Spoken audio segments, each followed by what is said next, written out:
When our community is gathered here for the celebration of Eucharist each week, I look out and see your faces, and I say, here, this is the Church of St. Mary. But then there's a special mountaintop experience, a transfiguration experience, when at the beginning of the Easter Vigil, everyone has a candle and they're holding it. And I see all these faces lit in a special light, as was Christ's at the Transfiguration. And indeed, truly, this is the Church of St. Mary, a sacred and beautiful, beautiful church, your faces all aglow. The exalted song of this vigil service that Father Rem sang says, "O happy fault, O necessary sin of Adam, which has gained for us such a great Redeemer. God has sent Jesus, his beloved Son, to lift the curse of Adam's sin. Adam's sin occasioned the coming of one who would redeem us." There's an ancient tradition that says that the tree on which Christ hung, that is the cross, was set in the same ground where Adam lay buried. This tradition, though I think archaeologists would quibble with it, but liturgists see this making a connection very important. This tradition took the curse given to Adam and exchanged it for a blessing. So we have the connection direct between Adam's sin and Christ's sacrifice on the cross. The curse given to Adam in the book of Genesis says, "Cursed be the ground because of you. Thorns and thistles shall it bring forth to you as you eat the plants of the field." The blessing to replace this curse are the words of Jesus from the tree of the cross. He said, "Father, forgive them." He forgives the thief his sins, and so the sins of all thieves. That is us, all of us. This image of the tree of the cross replacing the thorn and thistles represents the truth proclaimed in these rituals of Holy Thursday, Good Friday, and Easter Vigil. These rituals proclaim that God brings the rich fruit of mercy even from the barren soil of Adam's sin and the sins of all Adam's children. The Church of the Holy Sepulchre in Jerusalem marks the place of Jesus' crucifixion, burial, and resurrection. And you go in the entrance, the main entrance, and at that point, if you turn to your right, you can go up a set of stairs up to the place of Calvary. And there is at the top of the stairs then a platform, and that is the Chapel of Calvary.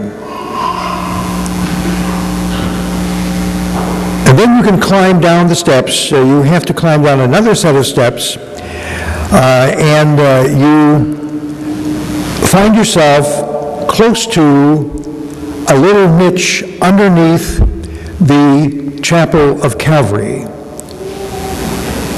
And there's an obscure altar there. This is the altar dedicated to Adam to mark the place, according to that tradition, where Adam is buried.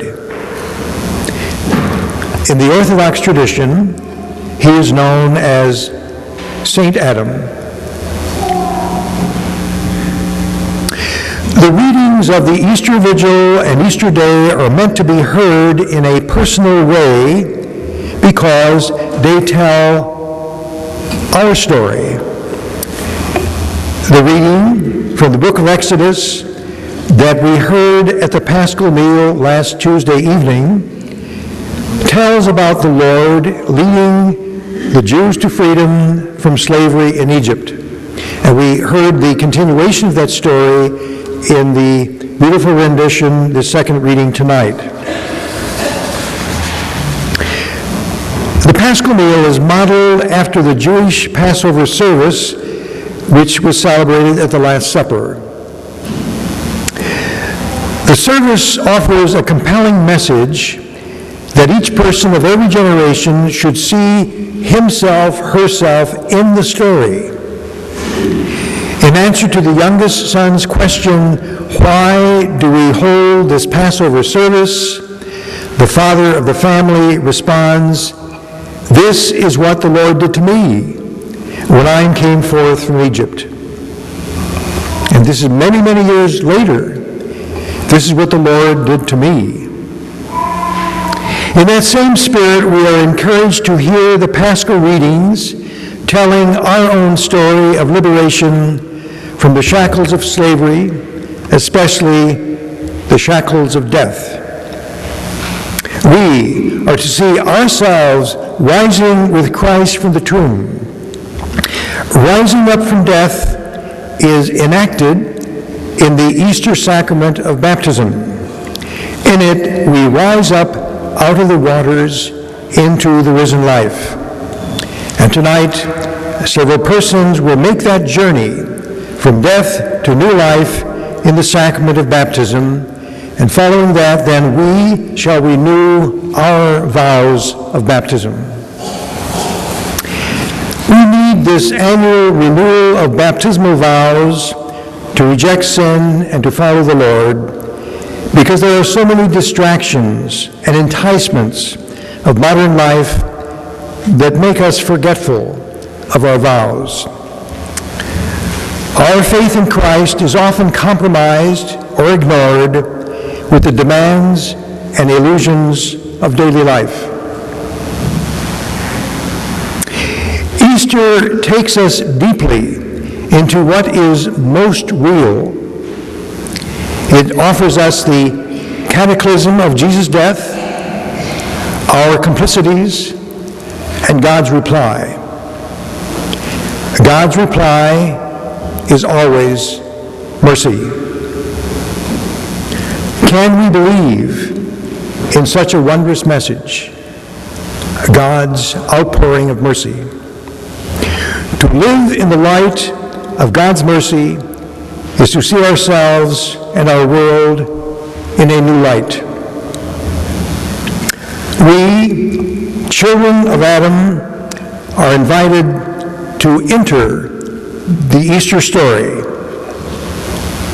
and the fire and the water, and to taste this feast of mercy, and to come to life anew.